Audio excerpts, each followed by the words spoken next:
प्लासी की लड़ाई में जितने लोग मैदान में लड़ रहे थे उससे ज्यादा लोग मैदान के बाहर खड़े होकर तमाशा देख रहे थे, लड़ाई का परिणाम सुनने की प्रतीक्षा कर रहे थे। देश के भाग्य का निर्णय होने जा रहा था, मगर उस निर्णय में सारा देश शामिल नहीं था। विदेश मंत्री के नाते मैं अफगानिस्तान गया था।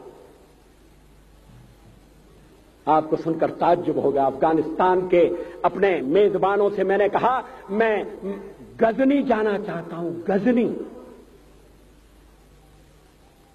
पहले वो मेरी बात उनकी समझ में नहीं आई, कहने लगे गजनी तो कोई टूरिस्ट स्पॉट नहीं है, गजनी में कोई 5 स्टार होटल नहीं है, गजनी में आप जाकर क्या करेंगे, गजनी में आप जाकर क्या देखेंगे। मैं उन्हें पूरी बात नहीं बता सकता।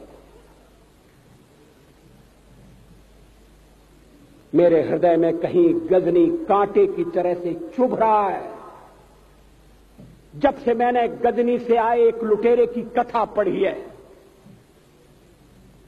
और किशोरावस्था में पढ़ी है, मैं देखना चाहता था वो गजनी कैसा है। आपको सुनकर ताज्जुब होगा, महमूद गजनी का अफगानिस्तान के इतिहास में कोई स्थान नहीं है।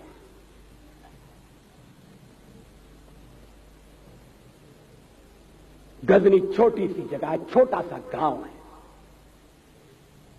कल्पना करिए सैकड़ों साल पहले वहां धूल उड़ती थी, झोंपड़ियां थी, मगर एक लुटेरा लुटेरों को इकट्ठा करता हुआ सोने की चिड़िया को लूटने के लिए चला आया। आपस की फूट से जो राजा है वो लड़ेगा, जो क्षत्रिय है वो लड़ेगा। हमने समाज के बहुत बड़े वर्ग को लड़ने के अधिकार से वंचित कर दिया। हमने उन्हें हथियार नहीं उठाने दिए। मार्शल नॉन मार्शल के आधार पर हमने समाज को बांट दिया। वो लुटेरा सोमनाथ के मंदिर तक चला गया। पुजारी देखते रहे। मंदिर की पूजा भक्तों को करना पड़ती है। मंदिर तो एक प्रेरणा का केंद्र है। मैं देशपांडे जी की तरह से नास्तिक नहीं हूं, मगर उनकी नास्तिकता में भी जो आस्तिकता है मैं उसका आदर करता हूं, उसका सम्मान करता हूं। वो जिस आत्मविश्वास से नास्तिक होने की बात कहते हैं, तो मैं उनसे कहना चाहता हूं वो सचमुच में नास्तिक नहीं है। जिसकी आस्तिकता है, जिसका विश्वास है, वो नास्तिक कैसे हो सकता है। विश्वास किसमें है ये बड़ी बात नहीं है, विश्वास है या नहीं। हमने समाज के बहुत से बड़े वर्ग को विश्वासहीन बना दिया।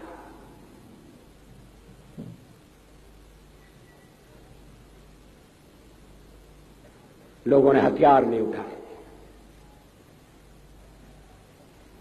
वेद पढ़ने के दरवाजे बंद कर दिए। इसलिए हम पादाक्रांत हुए। अफगानिस्तान में मैंने एक बात और देखी। मुझे जिस होटल में ठहराया गया उसका नाम था कनिष्क। अफगानिस्तान एक मुस्लिम देश है। मुझे बड़ा ताज्जुब हुआ। मैंने कहा कनिष्क यहां कहां से आया। तो मेरे साथ अफगानिस्तान के विदेश मंत्री थे। मैंने कहा कनिष्क आपका कौन लगता है, कनिष्क से आपका क्या संबंध है। कहने लगे कनिष्क हमारा पूर्वज है, कनिष्क हमारा पुरखा है। He was one of our four father. मैंने कहा तब तो हमारे आपके पुरखे एक हैं। अफगानिस्तान के लोगों ने उपासना पद्धति बदली है, संस्कृति नहीं बदली। आज के भारत के परिवेश में यह सुनने के बाद थोड़ा विचित्र लगता है। हमारे यहां तो धर्मांतरण के साथ राष्ट्रांतरण होता है, ऐसा दृश्य दिखाई देता है। पड़ोसी देशों में ऐसा नहीं हुआ। अभी राम जन्मभूमि का मामला चल रहा है। एक विदेशी आए, कहने लगे राम जन्मभूमि का क्या झगड़ा है। हमने कहा इस पर विवाद हो रहा है कि श्री राम कहां पैदा हुए थे, और जहां पैदा हुए थे वो स्थान उनके मंदिर के लिए प्रयुक्त किया जाए या न किया जाए। वो इंडोनेशिया से आए थे, वो मुसलमान है। कहने लगे हम तो समझते थे कि राम के लिए सारे भारत में आदर होगा, सम्मान होगा। हमने कहा ये आपने कैसे समझा। कहने लगे आप तो इंडोनेशिया आ चुके हैं, इंडोनेशिया में बहुत से लोगों ने इस्लाम स्वीकार कर लिया, मगर श्री राम को विस्मृत नहीं किया, श्री राम को भुलाया नहीं। इंडोनेशिया के बाली द्वीप में 1 महीने रामायण की लीला होती है। मैं उस समारोह में जा चुका हूं। उस समय भी विदेश मंत्री मेरे पास बैठे थे। मैंने कहा ये रामायण ये क्या हो रहा है। मैंने कहा एक्सीलेंसी ये मंच पर क्या हो रहा है। कहने लगे एक्सीलेंसी आपको पता होना चाहिए। हमने कहा मुझे तो पता है मगर मैं जानना चाहता हूं। कहने लगे ये रामायण है, ये राम है, ये लक्ष्मण है, ये सीता है। हमने कहा इनसे आपका क्या संबंध है, आप तो मुसलमान हैं। कहने लगे हमारा संबंध बहुत पुराना है, हमारा तब का संबंध है जब हम मुसलमान नहीं हुए थे।